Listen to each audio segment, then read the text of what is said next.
Vilma Santos grew up in Tondo with no land, plot, or inheritance. But what followed after her first audition as a 9-year-old were 60 years of dominance across film, television, and politics. She's won 13 FAMAS awards, became the first female governor of Batangas, and has bagged titles claimed by no other actress in the Philippines. Yet none of these achievements brings as much delight as the Villa Rosa Ranch, and its massive farm has become her biggest pride and joy. Join us as we walk past the gates, explore the interiors, and unravel a surprising story she's never told publicly, until today. The dream before the farm. Most people see the flourishing farms and healthy animals. Few understand what it took to get there. And that story begins in 1953.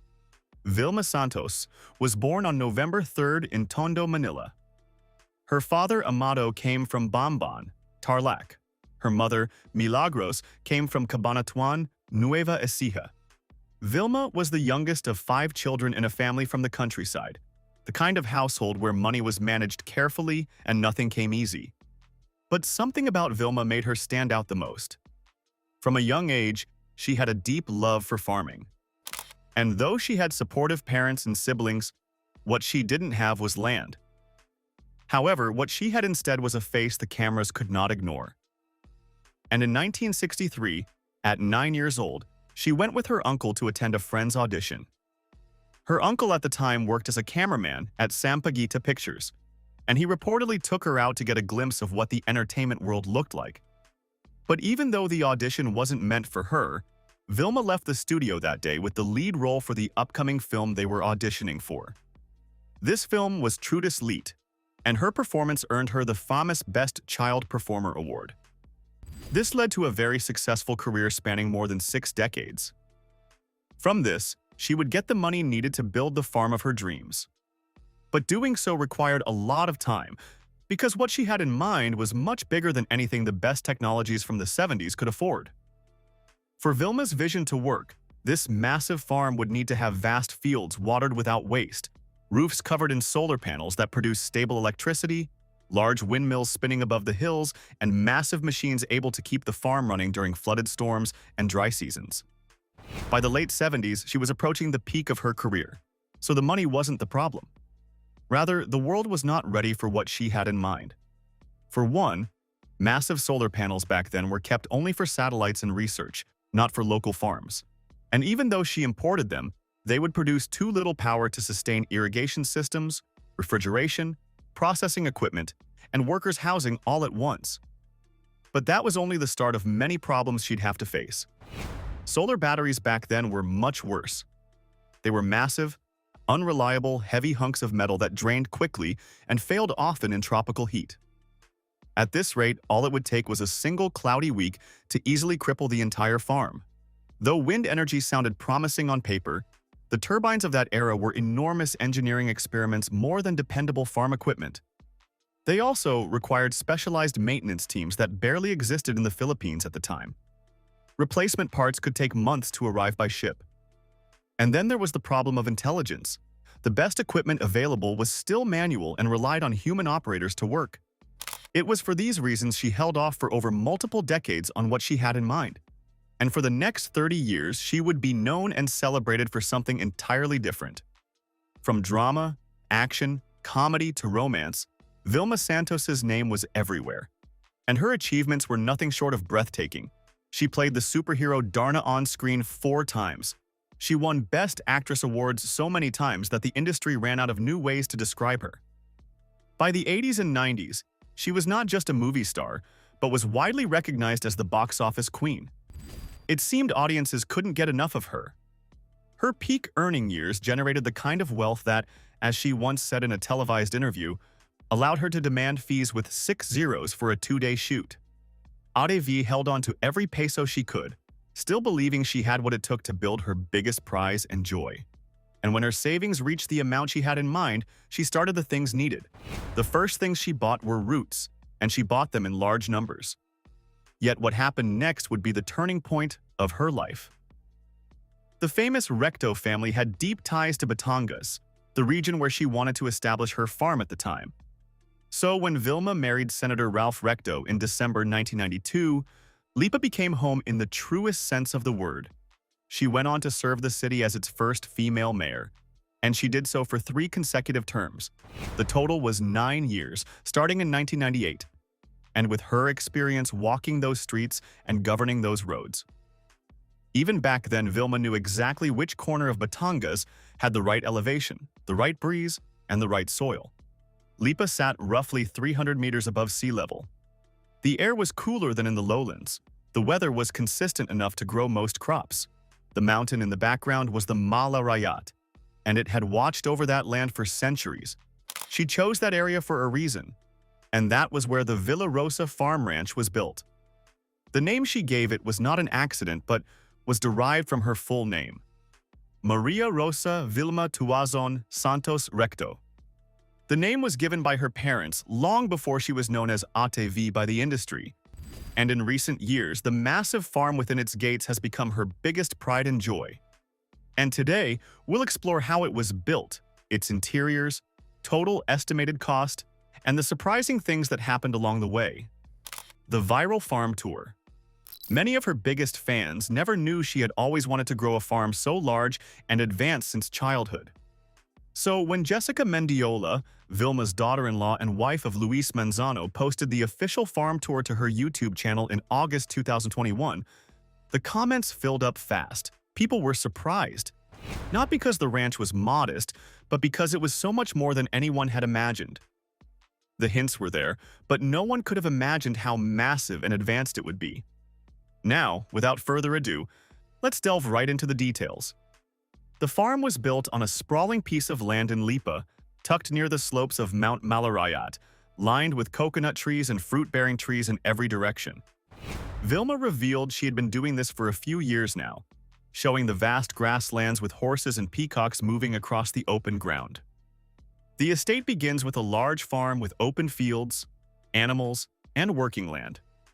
This farm is part of the property linked to Vilma Santos-Recto.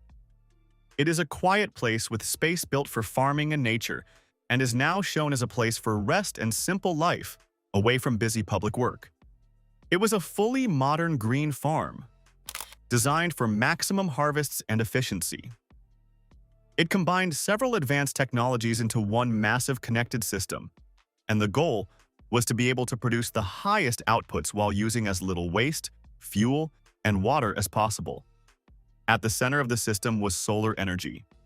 Since the 70s, she had learned a lot about how to get the best energy gains from the largest panels, and had been slowly incorporating solar energy into her home and the farm nearby.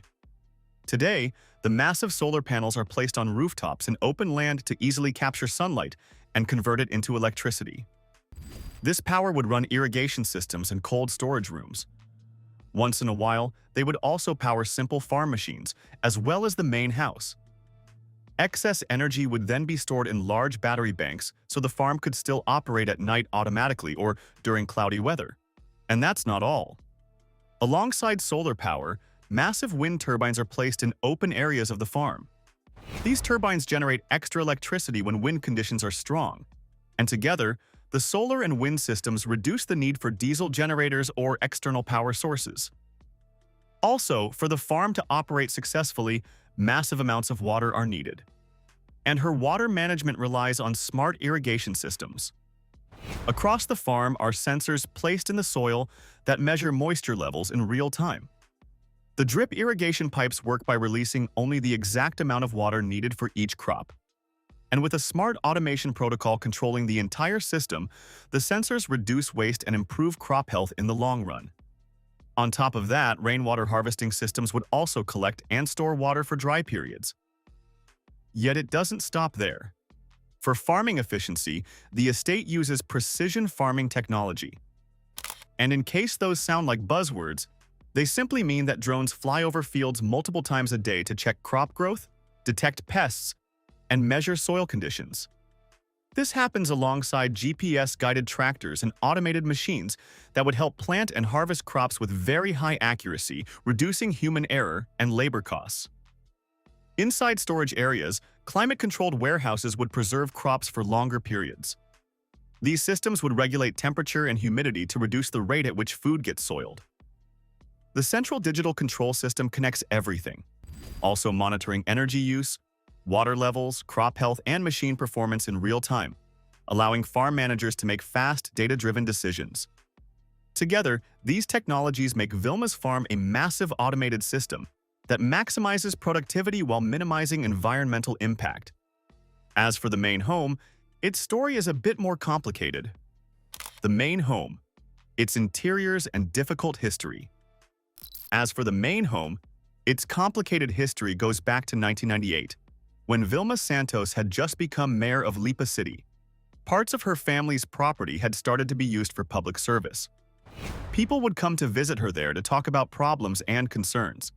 One of those parts is the massive office named the People's Day area. This is where selected citizens and journalists would come inside the home and meet her directly, although everything would only be recorded and transcribed without video coverage for privacy's sake. But over time, it was not just a private house anymore, as over time, it also became a place for public service. So much so that by 2007, when she had become governor of Batangas and traveled a lot, her home was still used for meetings and planning while she was serving the province. Many of her family's biggest controversies were addressed within these walls, including the famous Batangas aid distribution dispute. This happened in April 2026, when Representative Leandro Leviste made a serious claim about Vilma. He claimed that she and her husband, Executive Secretary Ralph Recto, had intentionally stopped a plan to give money help worth 200,000 pesos to 84 barangays. This was the Every Barangay Will Benefit program, an initiative many citizens in need of support were reportedly looking forward to. And when it didn't kick off, Leviste insisted this decision may have affected many small communities that needed support. He also suggested that some local leaders may have been treated unfairly. Because of this, the issue quickly became a big political argument in the province. Many people online reacted strongly to the news, especially on both extreme sides. Some supported Leviste and asked for more explanation. Others defended the governor and her husband and said there must be more facts before judging. In response, Governor Santos-Recto released a video message recorded within the same hall within the home we've just explored. In the video, she told the people of Batangas that she and her husband have done nothing wrong. She said they serve the public with a clean conscience and that people should not worry. She also tried to calm the public and asked for understanding while the issue was being discussed. Even today, traces of that controversy are still found across different online platforms, and there is no final official decision that confirms wrongdoing, pushed forward both by leaders and the public. This happened at a time when Vilma was barely recovering from her last controversy from just a few months ago.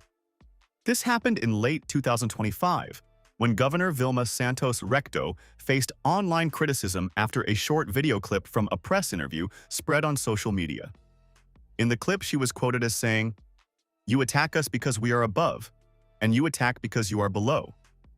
Many people who watched the clip felt the words sounded rude and showed disrespect. Because of this, the video quickly went viral online.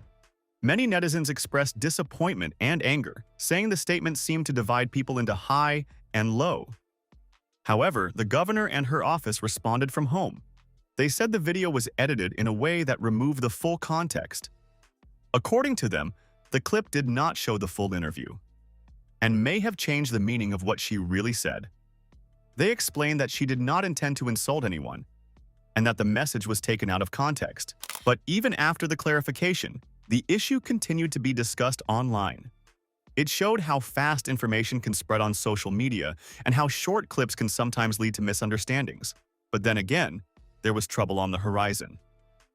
The next big issue addressed from that room involves her husband, Executive Secretary Ralph Recto. He has faced complaints related to the transfer of about 60 billion pesos from PhilHealth's reserve funds to the National Treasury. Some citizens and groups raised concerns and brought complaints to the Ombudsman. The Supreme Court later ruled that the transfer was unconstitutional. This means it did not follow the rules set by law. Because of this, the issue became controversial. Critics questioned the decision and asked for accountability. However, Ralph Recto has denied wrongdoing.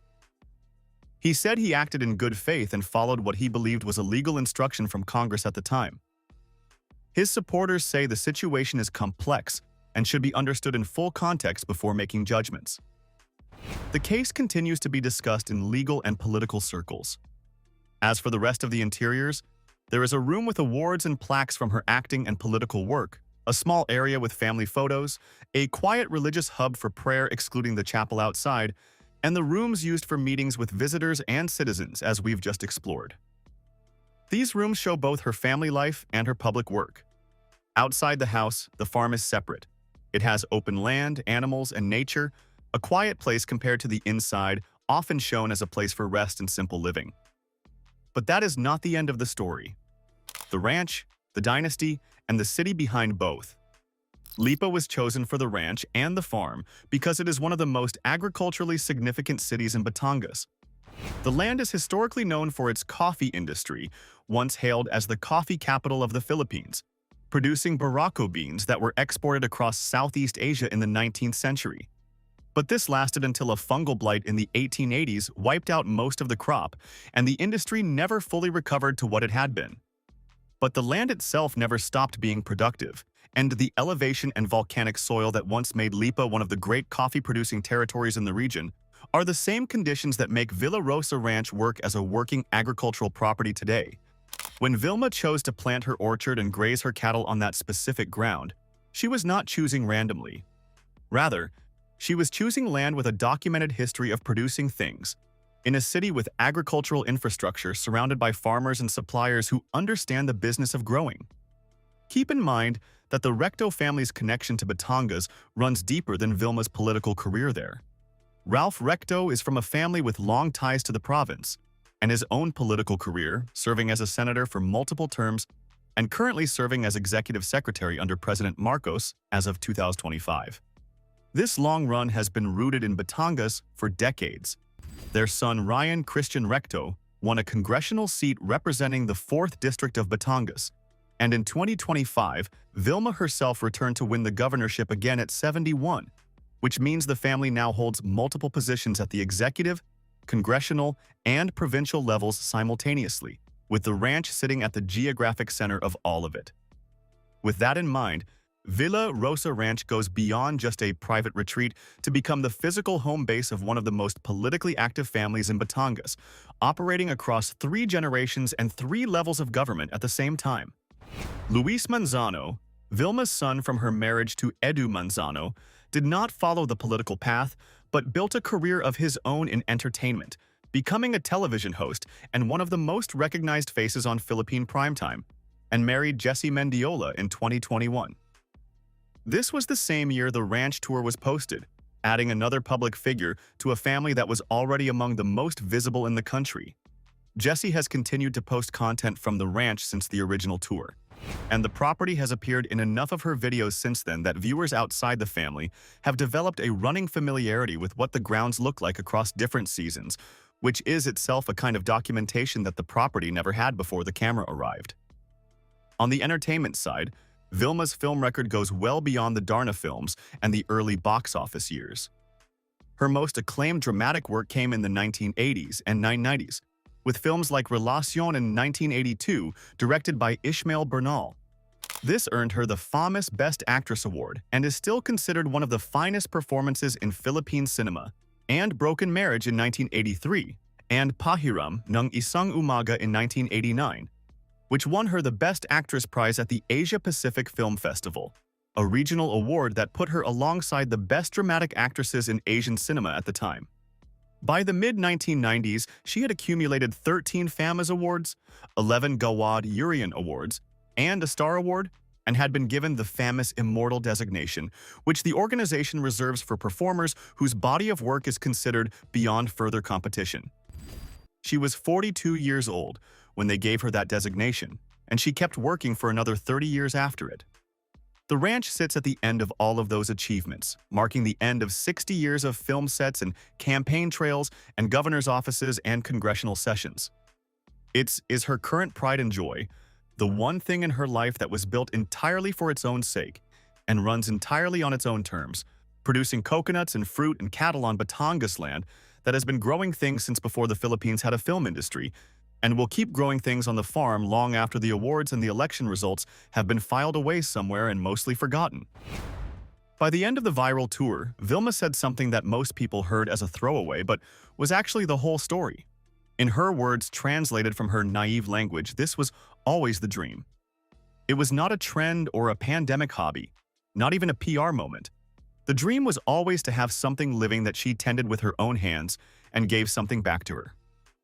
According to her, every aspect of running the farm felt life-giving, a harvest, from the animals and the trees to the joy of watching things grow on land that belongs to her family. So tell us what you think in the comments down below. Did you already know about Villa Rosa Ranch? What do you think is the most impressive thing Vilma Santos has built? Is it the career, the political record, or the family compound in Lipa? We'd love to hear from you. Don't forget to like, share, and subscribe to Her Status for more videos like this.